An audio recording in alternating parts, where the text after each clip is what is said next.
अस्सलामु अलैकुम वरहमतुल्लाहि वबरकातुहू। जी हाँ दोस्तों, उम्मीद है कि आप तमामी हजरात खैर आफियत से होंगे, तमामी लोग अच्छे होंगे। पूरे भारत में मकान सर्वे ये कागजात देना होगा। आपको मालूम होना चाहिए कि पूरे भारत के अंदर मकान सर्वे होने के लिए जा रहा है, जिसको लेकर सरकार ने साफ साफ बता दिया है। अब क्योंकि मकान सर्वे होगा तो इससे आपके पास कौन कौन सा दस्तावेज होना चाहिए, कौन कौन सा डॉक्यूमेंट्स होना चाहिए, जिससे आप उस सर्वे में डॉक्यूमेंट्स को दिखा सके और इससे आपको कितना घबराने की ज़रूरत है, पूरी जानकारी आज मैं आपको इस वीडियो के अंदर बताऊंगा। तो इसलिए इस वीडियो को आप पूरा ज़रूर देखें। वीडियो शुरू करने से पहले आपसे एक छोटी सी रिक्वेस्ट है, आप अगर हमारे इस चैनल पर पहली मर्तबा आए हैं तो इस चैनल को आप ज़रूर सब्सक्राइब कर लीजिए, बेल की घंटी को भी आप ज़रूर प्रेस कर लीजिए ताकि आपको लेटेस्ट जानकारी, लेटेस्ट इन्फॉर्मेशन आपको मिलती रहे। तो चलिए हम वीडियो को शुरू करते हैं। जी हाँ दोस्तों, आपको मालूम है कि 1 अप्रैल 2026 से मकान सर्वे शुरू होने के लिए जा रहा है। अगर आप बिहार से आते हैं, झारखंड से आते हैं, यूपी से आते हैं, बंगाल से आते हैं, भारत के किसी भी राज्य से आते हैं तो ये वीडियो आपके लिए काफ़ी इम्पोर्टेंट है। अब सबसे बड़ा सवाल है कि मकान सर्वे ये क्यों कराया जा रहा है, मकान सर्वे से क्या फ़ायदा होगा, मकान सर्वे से सरकार को क्या लाभ होगा। तो देखिए यहाँ पर बताया गया है कि जनगणना की तैयारी की सर्वे की तैयारी के साथ साथ कराया जा रहा है, यानी जनगणना के साथ साथ सर्वे का काम भी किया जा रहा है। क्यों किया जा रहा है कि देश में कितने घर हैं और कितने घर हैं तो कितने कच्चे घर हैं, कितने पक्के घर हैं और उस घर के अंदर कितने लोग रहते हैं। सरकार चाहती है कि सरकार के पास इसकी जानकारी रहे और ये सर्वे भारत सरकार के द्वारा ही कराया जा रहा है। ऐसा नहीं कि ये सर्वे कोई राज्य सरकार के ज़रिए से कराया जा रहा है, नहीं, बल्कि ये सर्वे जो है ये भारत सरकार करवा रही है और ये सरकार, ये जो सर्वे है ये जनगणना के साथ साथ इस काम को भी किया जाएगा। और इसका जो उद्देश्य क्या है कि सरकारी योजनाओं का जो सही लाभ है वो सभी लोगों तक पहुंचना, यानी इस सर्वे के ज़रिए से सरकार जो है वो योजनाओं का सही लाभ और सही लोगों तक पहुंचाने की कोशिश करेगी।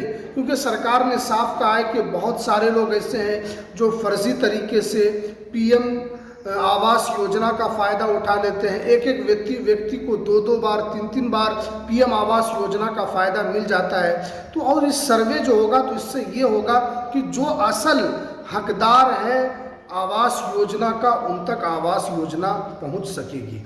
और सरकार इसके ज़रिए से ये भी पता लगाएगी कि किन तक ये सारा सही जानकारी पहुंचना चाहिए, किनको आवास योजना चाहिए। और सर्वे जो है ये सरकार इससे ये तय करती है कि किस इलाके में यहाँ पर आवास की ज़रूरत है और किस इलाके में बिजली की ज़रूरत है और किस इलाके में शौचालय की ज़रूरत है। क्योंकि इसके अंदर आपसे ये भी पूछा जाएगा कि आपके घर में शौचालय है या नहीं है, या आपके घर में बिजली है या नहीं है, या आप जहाँ पर रहते हैं वो सड़क जो है वो कच्ची है या पक्की सड़क है। तो इसके ज़रिए से सरकार को विकास कार्य के जो काम है उसके अंदर करने में उनको ज़्यादा फ़ायदा होगा और जो सही व्यक्ति है उन तक विकास की जो चीज़ें हैं वो पहुंच सकेगी। और यहाँ पर बताया गया है कि इसके ज़रिए से सरकार जो है वो एक तरीके से डिजिटल सर्वे करेगी ताकि जो डिजिटल डाटा है वो सरकार के पास रहे और हर घर का एक यूनिक एक कार्ड नंबर होगा और उसके ज़रिए से सरकार यहाँ पर पता लगा पाएगी कि कहाँ पर आवास की ज़रूरत है, कहाँ पर बिजली की ज़रूरत है और कहाँ पर पानी की ज़रूरत है। और इसके ज़रिए से सरकार को और भी फ़ायदा होगा। इससे क्या होगा कि सरकार का जो मकसद है वो सही लोगों तक योजना का फ़ायदा यहाँ पर पहुँचाने का सारा मकसद है। उसके अलावा यहाँ पर बताया गया है कि इसमें आपको घबराने की ज़रूरत नहीं है। अगर कोई भी अधिकारी आपके घर पर आते हैं और वो कहते हैं कि हम सरकार की तरफ से आए हैं और हम सर्वे का काम कर रहे हैं, तो सबसे पहले उससे क्या करना है कि आपको कुछ डिटेल की जानकारी उनसे पूछ लेना है। जैसे अगर कोई भी सरकारी आदमी आपके घर पर आता है तो उनसे आईडी कार्ड मांगना है कि, और उनके आईडी कार्ड को भी आपको पढ़ना है, क्योंकि आपको पता है कि सर्वे के नाम पर कुछ भी हो सकता है, लेकिन जब भी आपके पास अधिकारी आए उनसे आपको पूरा डाटा लेना है, कार्ड लेना है कि आप सरकारी आदमी है या नहीं है। उसके बाद आपको कुछ न कुछ दस्तावेज दिखाना होगा। अब इस दस्तावेज में आप आधार कार्ड भी दिखा सकते हैं, पैन कार्ड भी दिखा सकते हैं, और अगर घर के कागजात अगर वो मांगेंगे आपसे देखने के लिए तो आप दिखा सकते हैं कि वाकई में ये जो घर है ये आपके पिता के नाम पर है या आपके माता के नाम पर है या आपके नाम पर है।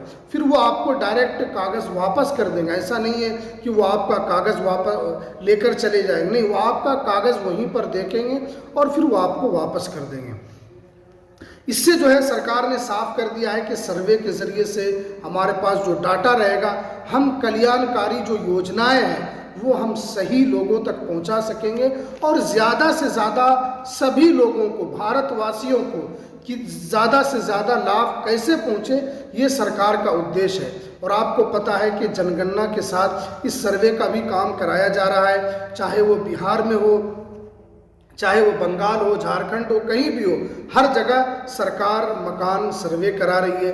अब बहुत सारे लोगों के दिल में ये लगता है कि मकान सर्वे से क्या सरकार को फ़ायदा होगा, तो हमने आपको फ़ायदा भी बता दिया कि सरकार ने कहा है कि सही लोगों तक योजना का फ़ायदा पहुंचाना ये सरकार का उद्देश्य है। और जो इसमें कुछ बताया गया है कि इसके ज़रिए से सभी लोगों को कहाँ पर शहरी और ग्रामीण में विकास की ज़रूरत है, सरकार उसी के ज़रिए से योजना बनाएगी कि शहरी क्षेत्र में कितना खर्च करना होगा और ग्रामीण खर्च में कितना करना होगा, और कहाँ पर नई कॉलोनी की ज़रूरत है और कहाँ पर स्कूल की ज़रूरत है, कहाँ पर अस्पताल की ज़रूरत है और कहाँ पर आंगनबाड़ी की ज़रूरत है। सरकार इन सारी चीज़ों को वहाँ पर देखेगी कि अस्पताल की ज़रूरत यहाँ पर है तो यहाँ पर अस्पताल बनाया जाएगा, आंगनबाड़ी की कहाँ पर ज़रूरत है तो आंगनबाड़ी भी बनाया जाएगा। तो सरकार इन सारी चीज़ों को देखते हुए ये सर्वे का काम कर रही है। तो इसलिए आपको इस सर्वे से न तो घबराना है न तो परेशान होना है, आपको सिर्फ और सिर्फ जो भी सर्वे करने वाले व्यक्ति आपके पास आते हैं आपको उनका डाटा देख लेना है कि हाँ ये वही सरकारी आदमी है या कोई गलत तरीके से आ रहा है। तो आपको इन सारी चीज़ों को ध्यान रखना है। इससे न तो किसी का मकान छीना जाएगा, इससे न तो किसी का दुकान छीना जाएगा, क्योंकि सरकार ने इसको लेकर पहले ही साफ कर दिया है। तो चलिए, ये कुछ जानकारी जो निकल कर आ रही थी, तो हमें दीजिए इजाज़त, फिर मिलते हैं किसी नेक्स्ट वीडियो में नई अपडेट के साथ।